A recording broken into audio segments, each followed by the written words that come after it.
Un pistolero al borde de la muerte es encontrado por un guerrero apache. Lo que el destino les depara a ambos es de helar la sangre. El sol castigaba el desierto como una cuchilla al rojo vivo, reflejándose en espejismos que danzaban en el horizonte. Elias Crow, cubierto de polvo y sangre seca, avanzaba tambaleándose entre rocas y arbustos retorcidos.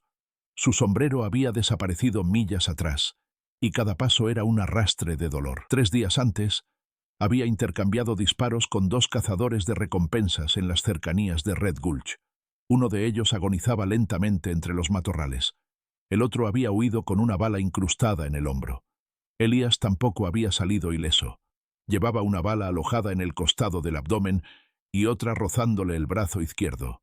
Cayó de rodillas junto a una grieta rocosa, los ojos nublados tratando de distinguir si era sombra o alucinación. El sabor a hierro y tierra le llenaba la boca. Murmuró una plegaria olvidada. Tal vez una última charla con Dios, si es que aún recordaba cómo rezar. Y entonces se desplomó, desmayándose entre los guijarros ardientes. Tawari observaba desde lo alto de una roca, su cuerpo pintado para la caza, los ojos entrecerrados examinando al hombre caído. Lo había seguido a distancia durante horas, intrigado por el andar tambaleante del forastero. Era raro que alguien se aventurara tan profundo en tierras tribales sin conocer el camino. La mayoría de los hombres blancos evitaban esa región como si fuera la peste, pero había algo en aquel hombre, no solo la sangre y el cansancio, sino la forma en que luchaba contra la muerte. Tawari descendió silenciosamente y se acercó, con los sentidos alerta ante cualquier movimiento. Con la punta de su lanza tocó el hombro del hombre. Nada. La respiración era débil, pero estaba ahí. Podría haberlo dejado allí. Muchos entre los Kawaru lo habrían hecho. Pero Tawari veía un símbolo en ello. Los presagios habían sido claros en los últimos días. Sueños con cuervos sobre cenizas, un valle en llamas, sangre entre los árboles, y un hombre con ojos como una noche sin estrellas. Ató el cuerpo herido a su caballo y partió hacia la aldea de la tribu. Elías despertó en una tienda que olía a hierbas y humo de incienso. El dolor en el abdomen era menor, pero el brazo le latía como si se lo hubieran arrancado. Intentó levantarse, pero una mano firme lo empujó de vuelta. Era una mujer anciana, con el cabello plateado trenzado y ojos duros como piedra. «Quédate», dijo, con una voz que mezclaba desprecio y autoridad. «Tawari te trajo. Eso te da más tiempo, pero no confianza». Elías no entendió una palabra, pero el tono era universal. Se dejó caer de nuevo sobre la estera de paja. La mente le daba vueltas. ¿Dónde estaba? ¿Quién lo había traído? ¿Y por qué? Horas después entró un hombre joven, piel bronceada por el sol, rasgos firmes, mirada de guerrero. Tawari. Se sentó en silencio durante unos minutos. Luego habló en un inglés titubeante, pero claro. «Vives». No era seguro. Elías lo miró, con los ojos entrecerrados. «¿Por qué me salvaste?» Tawari dudó antes de responder. «Sueño. Visión. Llegaste con humo, sangre en los pies, pero trajiste cambio». Elías soltó una risa ronca. «¿Cambio? Solo soy un problema, amigo. Los problemas a veces mueven el mundo», dijo Tawari, y salió. En los días siguientes, Elías recuperó parte de sus fuerzas. Poco a poco, fue aceptado por la comunidad, aunque muchos lo miraban con desconfianza. Los niños lo observaban desde lejos, riendo de su acento y de las historias que contaba junto a la fogata, mientras los hombres mayores murmuraban entre sí sobre la presencia del pistolero. Elías comenzó a entender que algo se agitaba en las tierras circundantes. Cazadores blancos invadían los territorios de la tribu, armados y organizados. Escuchaba rumores de que una banda, los buitres de hierro, como los llamaban, estaba ocupando minas abandonadas, atacando tanto a colonos como a indígenas. «¿Por qué no enfrentan a esos hombres?», preguntó a Tawari un día. «No es fácil. Tienen armas, caballos, pólvora, y matan sin honor. Ya perdimos 3 cazadores. Nos están cercando. Y no es solo la tribu. El pueblo de los blancos también será devorado». Elías se recostó contra un árbol, con los ojos sombríos. «¿Esos hombres tienen un líder? Un hombre blanco, grande. Habla como soldado. Habla de destruir. Silas Drayton».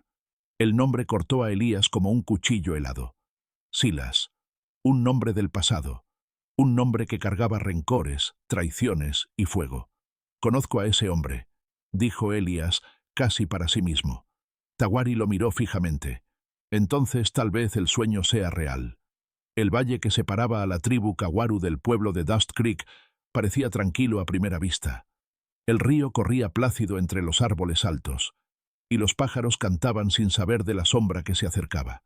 Pero detrás de la línea del horizonte, los caballos marchaban, el humo ascendía, y los hombres armados trazaban un cerco invisible. Tawari y Elías subieron juntos hasta un acantilado que ofrecía una vista amplia de la región. El guerrero señaló con la barbilla hacia el sur, donde columnas de polvo se alzaban entre las colinas. Ahí, el campamento de los buitres de hierro. Más de 30 hombres. Están reclutando a otros, hombres sin ley, desertores, cazadores de recompensas. Pronto serán más. Elías entrecerró los ojos. Reconocía los patrones. Círculo de fuego.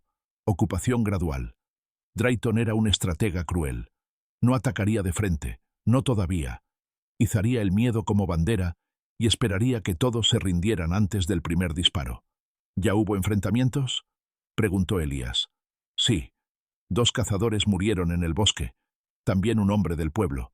Pero los colonos no saben quién los mató. Creen que fuimos nosotros. Elías suspiró. Ya había visto eso antes. Enfrentar a un lado contra el otro era la especialidad de Silas Drayton. Harán que los colonos los odien, y luego tomarán el pueblo y sus tierras al mismo tiempo.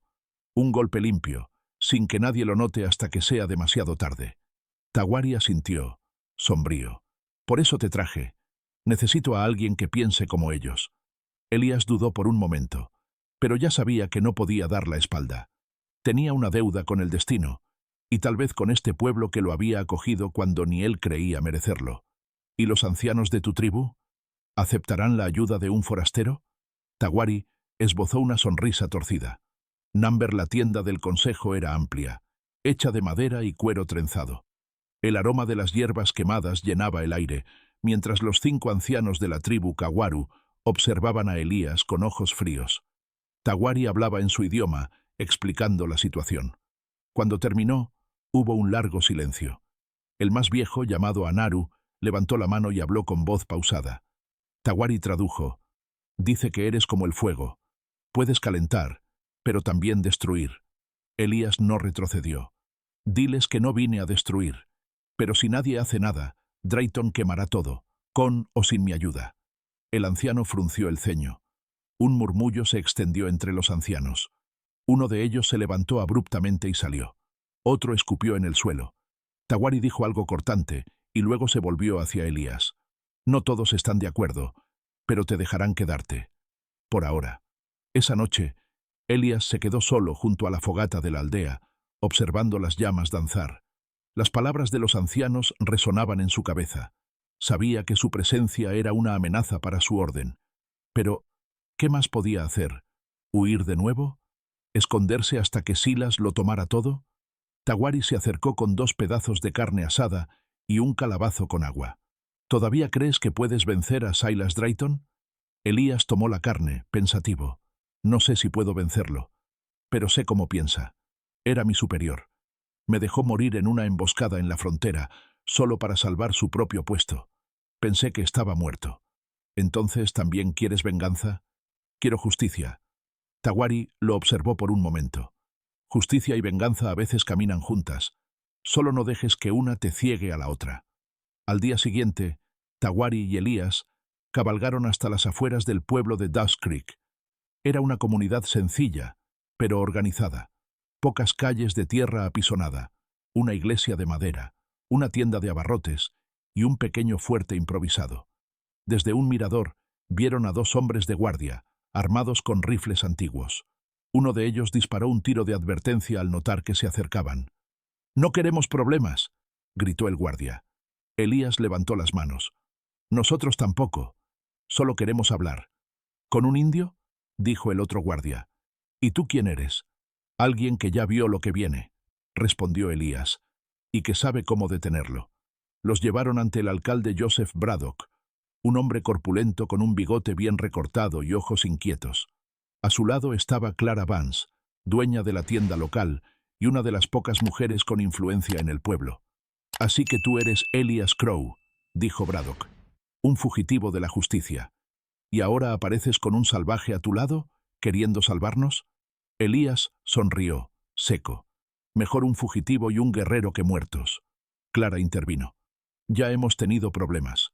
Uno de los nuestros, Ezra, fue encontrado muerto en el Sendero del Sur. Nadie sabe quién fue. Algunos dicen que fueron los indígenas. Fue Drayton», interrumpió Elías. «Está enfrentándolos a ustedes contra ellos. Cuando estén asustados y divididos, vendrá con el resto de los buitres y lo tomará todo». Braddock parecía dudar. Clara, sin embargo, lo miraba atentamente. «¿Tienes pruebas?» «Number, pero tengo un plan». El silencio cayó como una sábana de plomo.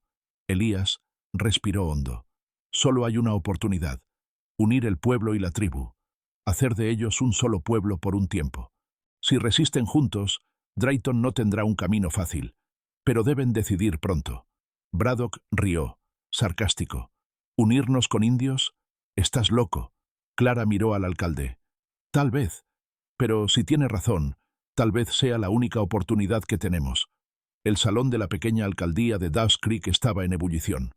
Hombres y mujeres del pueblo abarrotaban el espacio, discutiendo en voz alta, algunos gesticulando con furia, otros en silencio, pensativos.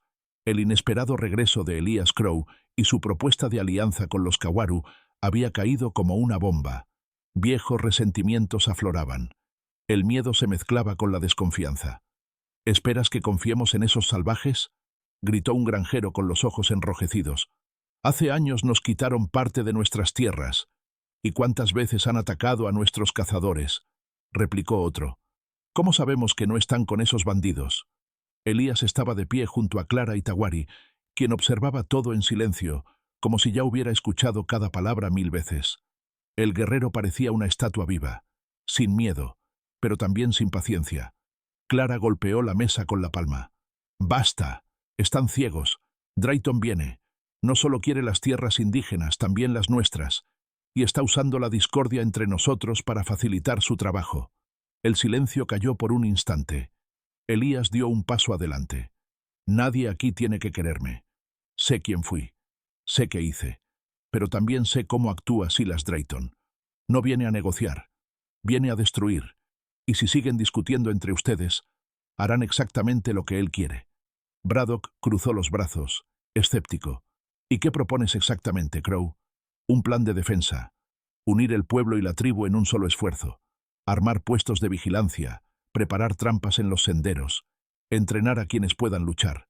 Pero no basta con fuerza. Necesitamos inteligencia.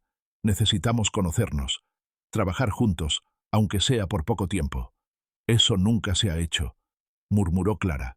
Tawari, que hasta entonces no había dicho una palabra, habló con voz firme, en un inglés contenido. «Siempre hay una primera vez, o una última». La tensión persistió durante días. Algunos habitantes huyeron a ciudades más grandes, temiendo el enfrentamiento inminente. Otros, más valientes, o más desesperados, comenzaron a escuchar a Elías. Tawari trajo pequeños grupos de la tribu para reuniones discretas con los colonos.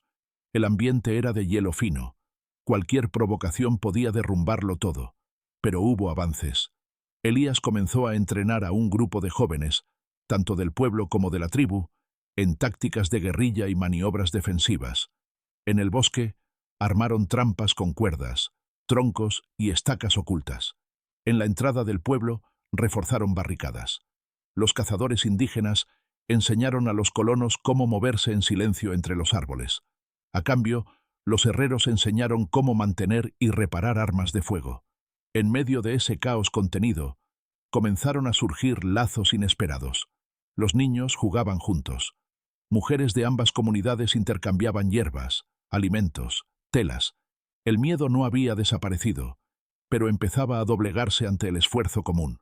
Una noche tranquila, bajo un cielo estrellado, Elías y Clara conversaban fuera de la tienda de ella. Tawari había regresado a la aldea por un día, y el silencio entre los dos estaba cargado de cosas no dichas. «Todavía no has contado por qué realmente huiste, Elías», dijo Clara, sin mirarlo. Elías tardó en responder. Era capitán de un destacamento en Missouri. Drayton era mi superior directo. Estábamos lidiando con una rebelión local. Pero eso era una farsa. Él organizó una emboscada con mercenarios para justificar una represalia dura y quedarse con el oro de la región para él y sus superiores corruptos. Lo descubrí e intenté detenerlo. Clara lo miró. ¿Y qué pasó? Me dejaron por muerto. Me acusaron de deserción. Lo tomaron todo y quemaron 3 pueblos, incluidos los de civiles. Desde entonces he estado huyendo. Pero ahora, él está aquí. Y no es coincidencia. Ella asintió, seria. No solo quieres proteger esta tierra, quieres ajustar cuentas. Tal vez, pero eso no cambia el hecho de que Drayton arrasará con todo si no lo detenemos.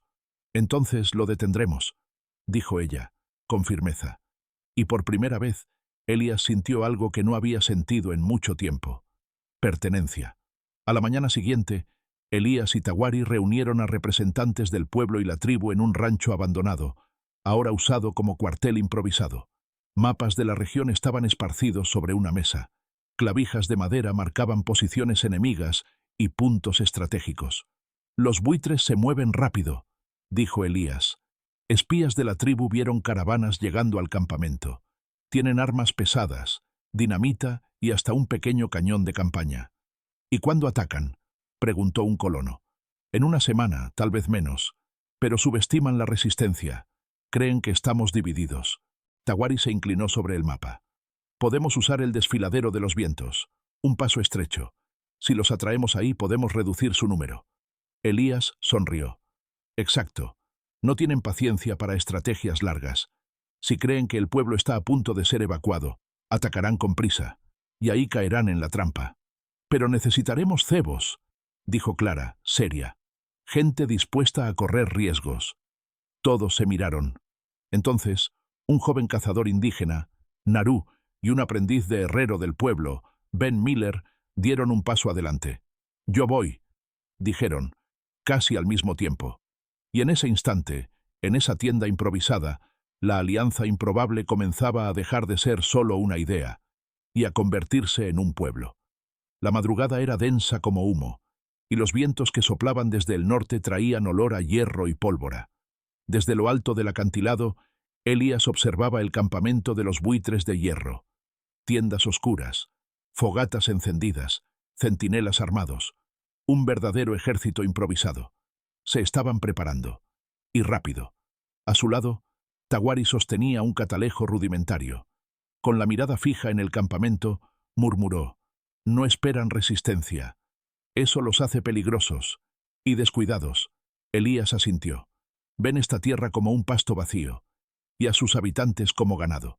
Pero el ganado también puede embestir si lo acorralan. O huir. Muchos ya huyeron del pueblo. Los que se quedaron son los que más importan». En el pueblo de Dust Creek, el ambiente era tenso. Las calles estaban vacías, las ventanas atrancadas. Los niños permanecían dentro de las casas. Las madres murmuraban oraciones. Pero en el corazón del pueblo, algo latía, un propósito nuevo. Trabajaban juntos, indígenas y colonos, lado a lado. No con alegría, sino con determinación. Las barricadas estaban levantadas, los pozos reforzados, los depósitos de pólvora escondidos. Las trampas en el desfiladero fueron revisadas 3 veces por Elías y Tawari. Estacas afiladas, troncos suspendidos, barriles de aceite enterrados para ser encendidos en el momento justo. Era rudimentario, pero eficaz. Clara, que ahora coordinaba el comité de suministros y comunicación, organizaba rutas de escape para los civiles, mientras el alcalde Braddock, presionado por la creciente unión entre los pueblos, cedía de mala gana su viejo almacén como depósito de municiones. Mientras tanto, 2 grupos se movían en secreto. Naru, el joven cazador Kawaru, y Ben Miller, el aprendiz de herrero, habían sido encargados de la tarea más arriesgada: infiltrarse cerca del campamento enemigo y plantar distracciones, señales falsas de retirada, mapas rotos con supuestas rutas de escape, incluso mensajes intercambiados con supuestos traidores entre los colonos. En una noche sin luna, Naru y Ben se arrastraban entre rocas y matorrales, silenciosos como sombras. En un momento, se detuvieron detrás de un carro abandonado, desde donde espiaron a dos hombres riendo ruidosamente cerca de la fogata de los buitres. «El viejo Braddock ya debe haber huido con el rabo entre las piernas», decía uno de ellos. «Mañana a esta hora ese pueblo será solo cenizas». Naru lanzó a Ben una mirada dura. Este tragó saliva, pero asintió. Sabían que estaban apostando todo. Plantaron los documentos falsos, dejaron huellas sutiles, rasguñaron los árboles como si marcaran un sendero de retirada. Y luego desaparecieron en la noche. 2 días después, el plan comenzó a concretarse. Silas Drayton, imponente en su caballo negro, inspeccionaba los mapas garabateados. Era un hombre alto, con barba espesa y mirada de acero. Vestía un abrigo azul grisáceo, herencia de sus tiempos como oficial. En el fondo de sus ojos había un brillo cruel y astuto. «Están huyendo», dijo uno de sus tenientes. «Los indios y los colonos, juntos, pero se mueven despacio». Drayton se acarició la barbilla. «El miedo los hace lentos». «Perfecto. Los atacaremos antes de que se escondan en las montañas. Sin piedad. Marchamos al amanecer». Elías sonrió al escuchar la noticia traída por uno de los exploradores de la tribu. «Vienen». Tawari asintió. «Caerán en la trampa, pero debemos ser rápidos». Clara apareció, sudada, con el rifle al hombro. «Los civiles están escondidos en el viejo granero, como acordamos. Los pocos que se quedaron armados están listos. Solo esperan nuestra orden». Elías la miró, luego a Tawari. «Vamos a mostrarles lo que una alianza improbable puede hacer». El ataque comenzó al amanecer. Los buitres avanzaron por el desfiladero, convencidos de que perseguían presas en fuga. Pero pronto la tierra tembló bajo las explosiones de los barriles ocultos.